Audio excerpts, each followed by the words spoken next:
Have you ever looked at your own behavior and wondered, why am I like this? Why do I shut down when people get too close, get defensive so quickly, overthink everything, or struggle to trust people? And maybe the most important question of all, what if that's not actually who you are? What if it's who you had to become? See, I think one of the saddest things in life is when people mistake survival for identity. See, you had to become the strong one, the overachiever, the one who never asks for help, the one who doesn't need anybody. But here's the question. Did you become that because it was who God created you to be? Or because life taught you it was safer that way? Because trauma doesn't just leave scars. And if we're not careful, we spend the rest of our lives introducing ourselves to the world through a version of ourselves that was born in pain, not purpose. Just think about that. Some of you have spent decades perfecting a version of yourself that was designed for survival. And the problem is, what helped you to survive battle can destroy a relationship. What helped you to survive childhood can sabotage adulthood. And what we're going to talk about today is the version of you that trauma created. Not the event, not the betrayal, not the disappointment. Because until you understand that, you'll spend years trying to fix behavior without understanding where they came from. Now let me give you something practical right now, because I don't want you to just listen to this episode. I want you to work through it. So grab a notebook if you can and write this question down. Who do I become under pressure? Who do I become under pressure? Not who you are on your best day, but who shows up when you're criticized? Who shows up when you're disappointed? Who shows up when somebody ignores you? Who shows up when you're afraid? Because pressure reveals programming. And I've seen this all my life. In ministry, in marriage, in the military. You see, pressure reveals what's underneath. And some people become angry. Some people become controlling, needy, hyper-spiritual, workaholics, emotionally unavailable. But the first step towards healing is identifying the version of you that shows up when life gets hard. Because what remains unnamed usually remained unchanged. And some of y'all have spent years calling it your personality. This is just who I am. Maybe it's how you adapted. And that's different. You see, a personality is who you are, and adaptation is who you became. Big difference. Now, one of the greatest lessons that the Army ever taught me was how to function under pressure. You learn quickly how to compartmentalize, mission first, handle it, push through, keep moving, suck it up and drive on. And there was moments where that mindset was necessary, but what works in combat doesn't always work at home. You see, I remember after years of leadership and responsibility, I had gotten so good at carrying weight that I didn't even realize I had forgotten how to share it. I can solve a problem, I can lead people, I can make difficult decisions. But if somebody asked me, how are you doing? I wasn't always sure how to answer that, because somewhere along the way, I learned that strong people carry it alone. Now, here's the problem. That belief helped me to survive pressure, but it hurt me in intimacy. It hurt me in vulnerability. It hurt me in connection, because strength became armor. And armor works great on the battlefield, right? But it's terrible in marriage. It's terrible in friendships. It's terrible in relationships. And one day I realized that the version of me that survived pressure wasn't necessarily the version of me that could experience peace. And that's a hard lesson, because many people are still carrying survival tools in places where they need connection. So here's your next assignment. For the next week, pay attention to your reaction. Not your interactions, but your reactions. You see, every time you get defensive, pause. Every time you shut down, pause. And I want you to ask yourself this one question. What am I protecting right now? Is it respect, approval, safety, control, acceptance? Because most reactions are protection mechanisms. And protection mechanisms usually reveals old pain. And that one question alone could change your life. What am I protecting right now? Make sure you write that down. Now, here's where the work gets a little uncomfortable, because awareness is powerful, but awareness without understanding doesn't create freedom. So let me give you another exercise. I want you to ask yourself, when did I first learn this? Not what's wrong with me, but when did I first learn this? Like, when did I first learn that people wasn't safe? When did I first learn that my needs didn't matter? When did I first learn that I had to perform to be loved? Because every survival version of you was built around a lesson. And here's the truth. The lesson probably made sense at that time. And that's what makes this so difficult. Because the child who learned not to trust wasn't stupid. The child who became hyper independent wasn't broken. Some lessons have expiration dates. You see, the problem is many adults are still living by rules they learned in environments they no longer live in. Now, let me tell you one thing that marriage taught me is that relationships exposes what achievement hides. See, you can hide behind accomplishments. You can hide behind leadership, productivity, but intimacy exposes what's underneath. You see, I remember seasons in my marriage where my wife would ask me a simple question. What are you feeling?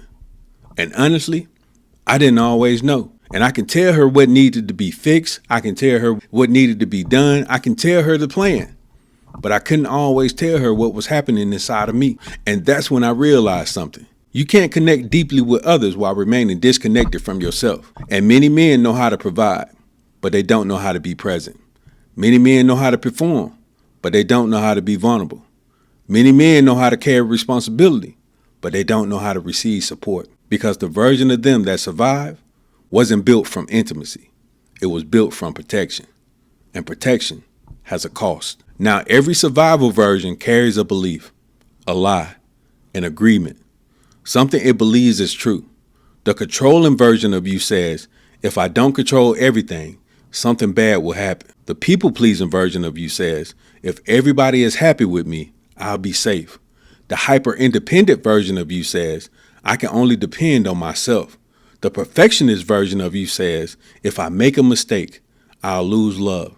The emotionally distant version of you says, if I let people close, they'll hurt me. So here's the next question. What lie does my survival version believe? What lie does my survival version believe? I want you to write that down. Don't rush through it. Be honest, because the behavior is not the problem. The belief underneath is. And whatever belief remains unchallenged continues running your life. See, one day I was watching my kids when they was younger. They'd get hurt, fall down, get scars, feel overwhelmed. And the first instinct wasn't to hide. The first instinct was to run towards connection, towards safety, towards relationship. And it hit me. That's how God designed us. We were created for connection, but pain changes that. And eventually, some people stop running towards people and they start running from people. They stop asking for help. They stop trusting. They stop opening up. They stop letting themselves be fully known. And what started as protection becomes isolation. Now let's be honest for a moment. The version trauma created probably helped you, right? That's why you're still holding on to it. The angry version protected you. The funny version protected you. The independent version protected you. The achiever protected you. But letting go feels so dangerous because now you're asking yourself, if I'm not that version of me, who am I? And that's a terrifying question, especially when you live that way for decades. Because healing doesn't just require releasing pain. Sometimes it requires releasing identities. And identities are hard to surrender, even unhealthy ones, because familiar feels safe. But one thing I love about Scripture is that God constantly called people beyond the identities that life gave them. Gideon said, I'm weak, but God said, you're a mighty warrior. Moses says, I'm not enough, but God said, I'll be with you. Peter said, I failed, but Jesus said, feed my sheep. You see that? God kept speaking to who they really were. Not who fear told them they were, not who shame told them they were, not who failure told them who they were.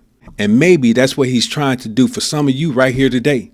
Because the version trauma created may explain your behavior, but it doesn't define your identity. Now, healing doesn't usually happen through one giant breakthrough.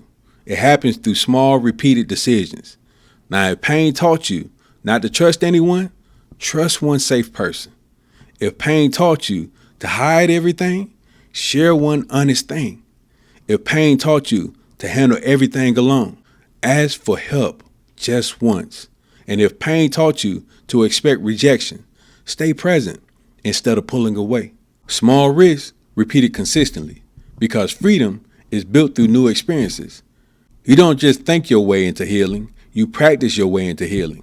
Now here's the hard truth. If you never confronted the version trauma created, you'll keep paying for it in your relationships, in your marriage, in your parenting, in your leadership, in your faith. Because unexplained survival strategies eventually become limitations. The anger pushes people away. The control creates tension. The emotional distance creates loneliness. And eventually, you wake up surrounded by evidence that your survival strategy is no longer serving you.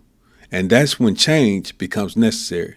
Not because you're broken, because you're ready. I think one of the most beautiful questions that you can ask yourself is this: who am I beneath the armor? Not the defense mechanism, not the coping strategy, not the performance.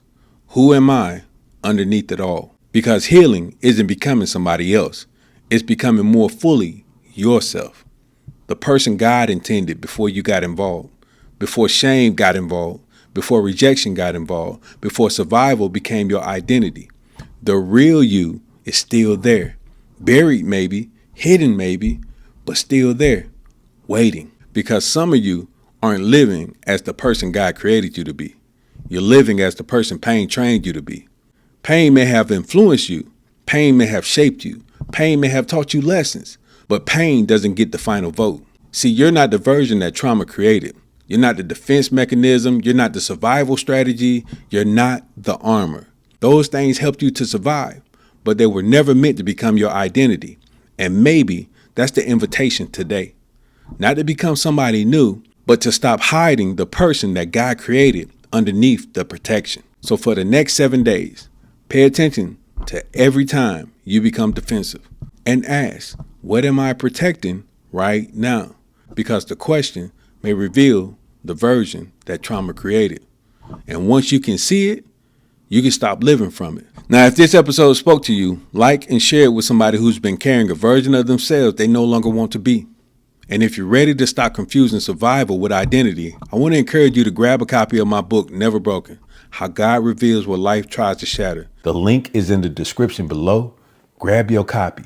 Work through it slowly. Don't just read it. Let it read you. God bless. Take care.